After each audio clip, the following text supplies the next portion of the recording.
According to Dr. Aubrey de Grey, a Cambridge researcher, the first person to live to age 150 is already alive today.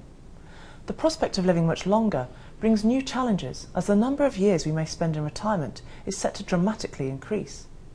In this video, we'll be hearing from Sarah Lord, Managing Director of Killik Chartered Financial Planners, who is both a chartered and certified financial planner. Sarah's going to talk about pensions and how best to prepare for retirement. Sarah, are pensions still the best way to save for retirement? A lot of people are put off pensions, mainly because they see them as being too complicated. Pensions don't have to be complicated, and they're still one of the most efficient ways to save for retirement. They should be considered as a core retirement funding vehicle, as they have a number of benefits, including pensions offer tax relief at an investor's highest marginal rate, which means for some investors the cost of having just £1 invested is just 50p. The growth on investments held in the pension is virtually tax-free, which can mean pensions investments grow more quickly and benefit from compound interest. When you choose to retire, you can take up to 25% of your pension fund as a tax-free lump sum. With modern flexible pension contracts such as SIPPs, people have more flexibility and choice than ever before to be able to select an investment strategy that is right for them, and also income and cash options at retirement that are right for them too. Your last point there talked about SIPPs. What is a SIPP? The acronym SIPP stands for Self-Invested Personal Pension. The key advantage of a SIPP over other personal pensions is the wide range of investment choice they can provide. Traditionally, personal pensions have been provided by insurance companies and have been limited in their range of funds they offer, but a SIPP can pick from many different investments and types of investment across the whole market, both here and abroad. A SIPP can invest in any of the following: cash, UK and foreign equities, gilts, corporate bonds, unit trusts, investment trusts, hedge funds, commercial property, futures and options, even gold. So in the majority of circumstances, you have the flexibility to hold the same investments in your SIPP that you hold in your main investment account. How do SIPPs work when people reach retirement? Again, SIPPs offer lots of flexibility and choice. First of all, the tax-free cash can be taken at any time from age 55 without any requirement to start drawing an income. From there, SIPPs offer various options regarding how pension income can be taken.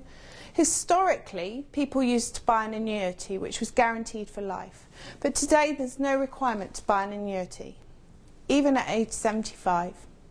Therefore, many people are now using income drawdown to provide their income in retirement. Income drawdown is where the SIPP funds stay invested and the income is drawn from the fund. At retirement is a really good time to engage with a Killik Chartered Financial Planner, an expert in all the available choices who can help you choose which option, or indeed which combination of options, are best for you and your personal circumstances. What's the maximum amount that can be paid into a SIPP? The maximum which can be paid into a pension in the current tax year and benefit from tax relief is £50,000 gross. This is known as the annual allowance. However, since the 6th of April 2011, it has been possible to carry forward contributions from the previous tax years.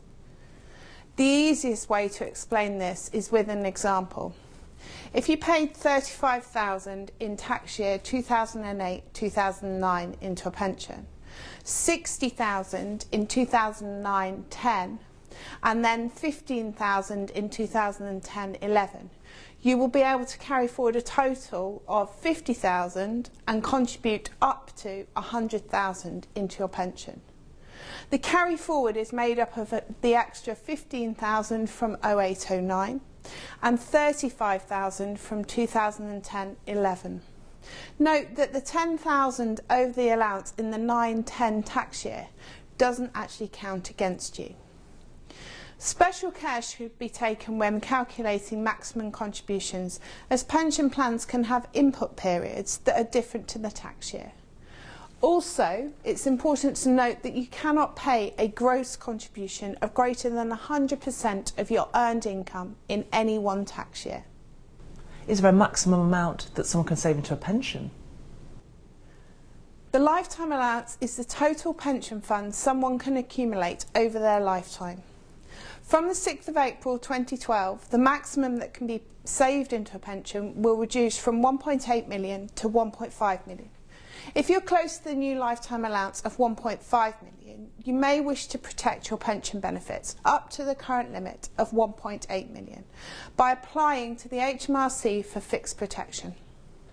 What other approaches are clients using to fund retirement, and how can you tell if you have enough? Pensions aren't the only vehicle clients can use to plan for retirement. ISAs are also very tax efficient, and increasingly people consider the equity in their homes or investment properties as a retirement resource.